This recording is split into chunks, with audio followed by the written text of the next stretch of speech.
Normalisering af lærernes arbejdstidsaftale. Godmorgen. Jeg er kommet tidligt op her til morgen, for jeg er nemlig kommet på besøg på den lokale friskole. For præcis et år siden, der var der helt roligt her på gangene. Der var der nemlig ingen børn, og der var slet ingen lærer, for lærerne var nemlig lockoutet. Dengang der stod kampen om lærernes arbejdstidsaftale, og det der er sket sidenhen, det er jo, at lærernes arbejdstid er blevet normaliseret.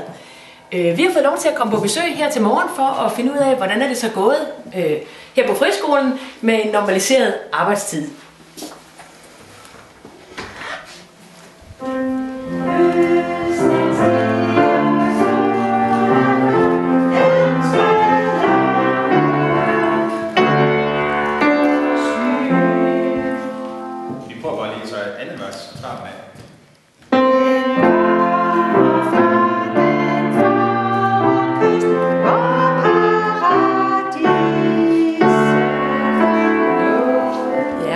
Her har jeg vist fået lov til at bryde lidt ind.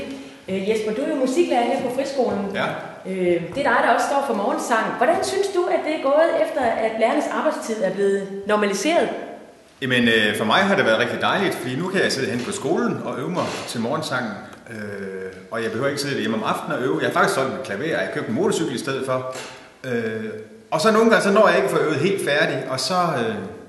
men så tager vi den bare derfra, så tager vi anden halvdel af verset dagen efter. Så det er rigtig, rigtig dejligt med de nye arbejdstidsregler.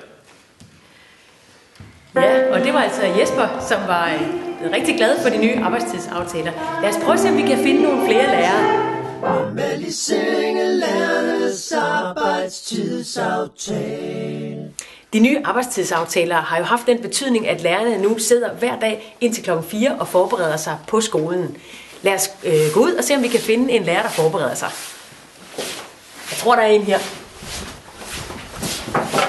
Hej, Dorte. Hej. Du sidder der og forbereder dig. Ja. Hvad er det bedste ved de nye arbejdstidsaftaler, synes du? Altså, bare vi kan sidde med vores computer, så sidder man jo godt alle steder. Så nu sidder jeg her i fred og ro. Det er dejligt. Ja. Godt. Jamen, god arbejdsløst. Jeg skal ikke styre mere. Nej, det er fint. Altså, igen, lutter glade lærere. Fjollerup Friskole, det er Tom. Hej Tom. Nå, så lykkedes det. Jeg har jo prøvet nogle gange her de sidste par dage. Ved du hvad? Jeg ringer, fordi jeg har fået en rigtig ked af det dreng hjem her de sidste par dage. Han er blevet holdt udenfor, synes han, og han fortæller om en masse, der er sket i frikvarteret.